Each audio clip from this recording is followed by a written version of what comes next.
A very good day to you. I'm Hank Gross, MidHudsonNews.com. It's Friday, August 5th. The news today brought to you by the Galleria at Crystal Run. The Orange County Medical Examiner's offices are currently housed in modular facilities at the Emergency Services Center site, but the county legislature on Thursday approved appropriating $14 million toward a new permanent facility with a total price tag of $23 million. The vote was not unanimous. Two lawmakers, including Jimmy O'Donnell, voted against it. O'Donnell suggested placing the medical examiner and health department under one roof. Right off the bat, you have 50% savings in security, 50% savings with the receptionist.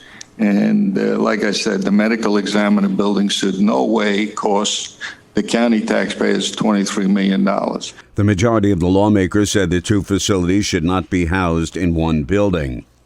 When COVID-19 brought the economy to a standstill, Central Hudson Gas and Electric Corporation provided an electric and gas bill relief program to assist low-income families who faced financial hardships as a result. Now the utility is placing a surcharge on every customer's bill to pay for that relief program. State Assemblyman Jonathan Jacobson, who's been blasting Central Hudson over their billing snafu due to a software conversion months ago, is furious about the surcharge. After what consumers have been suffering through this past year, with all the increases, with all the problems with billings, the one thing that consumers should not have is another tax on them. Central Hudson can certainly afford to absorb this. They're making tons of money. They're able to get their dividends going out the door.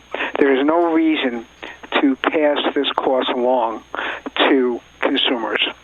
The surcharge, as approved by the State Public Service Commission, began on August 1st and will be on every monthly bill for a year.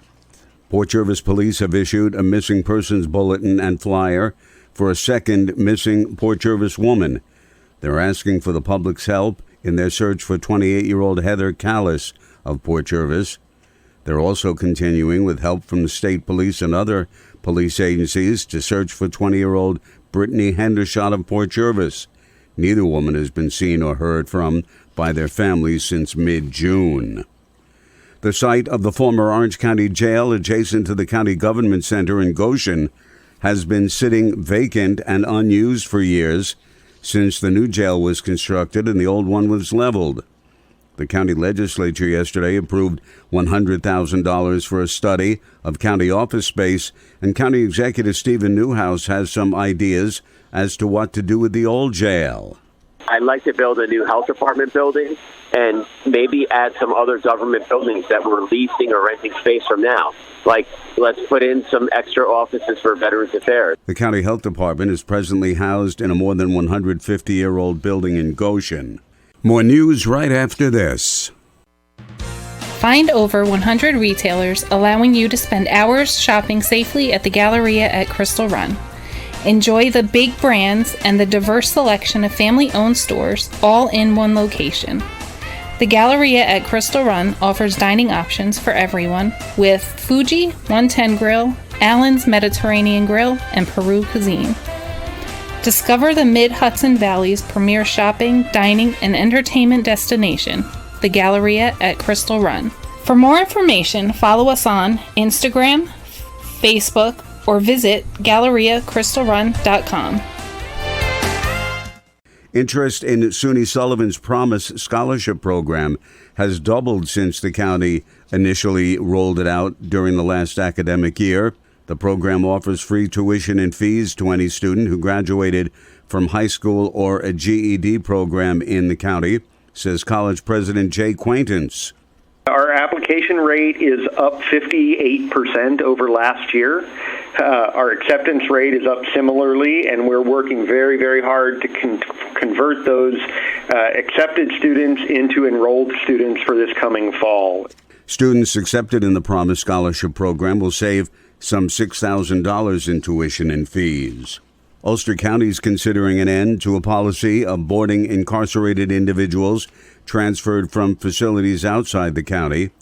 The No More Incarceration for Profit policy was briefly discussed during the county legislature's Law Enforcement and Public Safety Committee session last night, but no action was taken. Sheriff Juan Figueroa says staffing shortages preclude his office from boarding certain inmates now. We don't take any federal board-ins. We don't have the staffing levels to do that. This facility was initially built to do that.